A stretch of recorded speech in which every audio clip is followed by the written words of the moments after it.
Let's talk about House Bill 7, Senate Bill 13, and Senate Bill 397.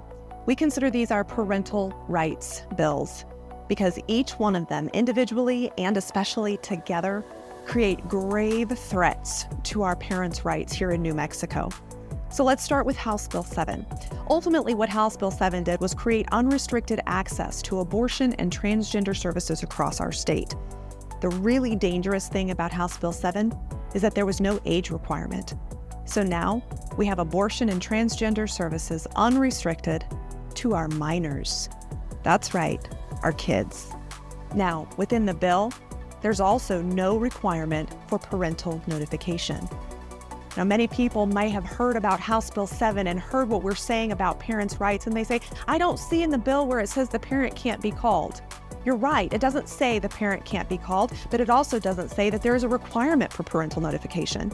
So how we see that there's a very clear threat to our parental rights is that, first of all, our kids are now given unrestricted access to it. But what's already happening in New Mexico is that teachers are being trained on how to create gender support plans for our kids. So if kids come to school, a student comes to school and says, I want to change my pronouns, I want to change my name, I want to change the way I dress, I want to choose a different locker room or facility to use, then that teacher has to create a gender support plan to be able to allow that student and document what that student wants to do regarding their gender identity. The problem is that within their training, our teachers are told that they cannot call the parents. They are expressly told that they cannot call the parents. In fact, if they have to call home about anything else for that student, they best be sure to know how that student is referred to at home so that they don't make any mistakes in releasing information to the parent that they were not supposed to release. So our teachers are already put in a position of having to keep secrets and keep information from our parents.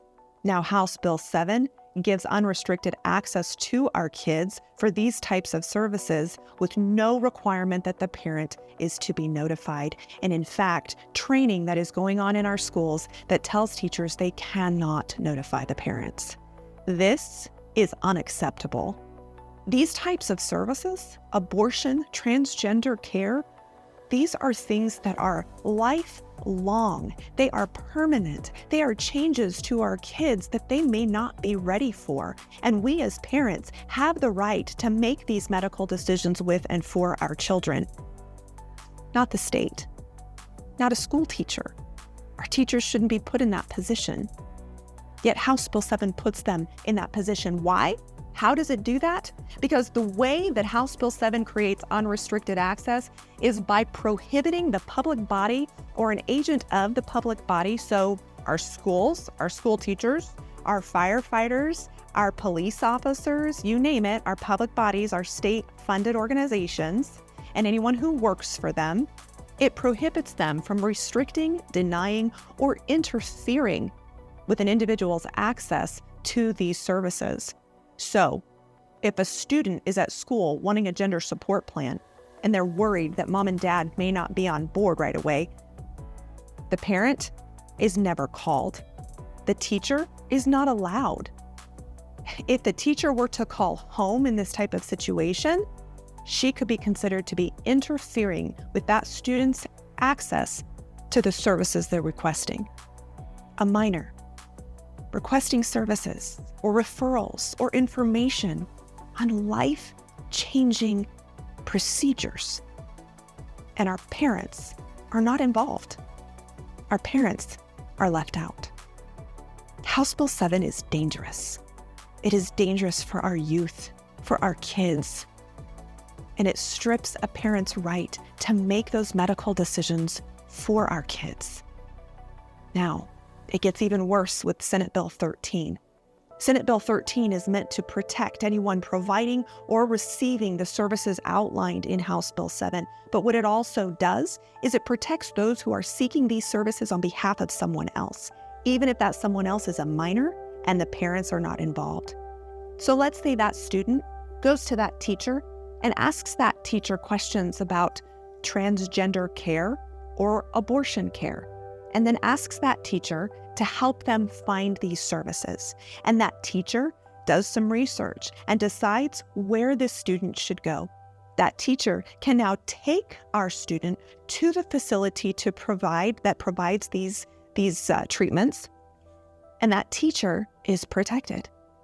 That teacher taking our student to receive a life-changing procedure is protected, even though the parents have never been notified. The parents have never given consent. This is unacceptable. We need to wake up, New Mexico. Parents have a right to make these decisions for their kids, to know what's going on, to choose the best path of treatment for their children. And House Bill 7 and Senate Bill 13 are stripping that from the parent. Another major issue in Senate Bill 13 is its violation of our freedom of speech. Near the end of the bill, they address electronic communication. They say within this section of the bill that any individual, so we're no longer talking about the public body, we're no longer talking about state funding, we're talking about individuals, New Mexicans, anyone who sends electronic communication that is meant to deter someone from using these services, or maybe meant to call out and say, hey, this location over here is providing services that are dangerous and they've had really poor outcomes when they provide these services. Because someone is caring and they want to let people know the dangers of these services and the dangers to our youth. If someone sends that kind of electronic communication, they will be fined $10,000. Our freedom of speech is stripped. We cannot say it. We cannot send it. This is unacceptable. So we have House Bill 7 that creates unrestricted access to our minors for abortion and transgender services, puts our teachers in the position of being fearful of what it is to interfere with a student's ability to access these services. Then we have Senate Bill 13, which would protect someone who would actually go the extra step and take our students to receive these services, never calling the parent. That brings us to Senate Bill 397, our school-based health centers. Our school-based health centers basically bring HB7 and SB13 onto school campus or within walking distance of our schools. This is a target on our kids. These school-based health centers provide things like birth control, spermicides, Plan D pill.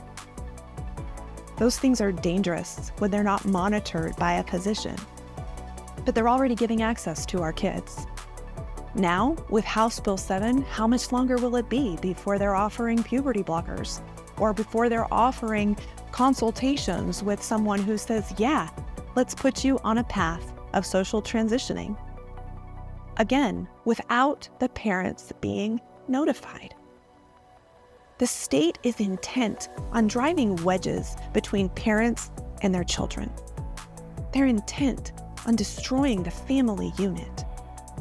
But we at New Mexico Fam, we care about the family because we believe when families thrive, communities thrive.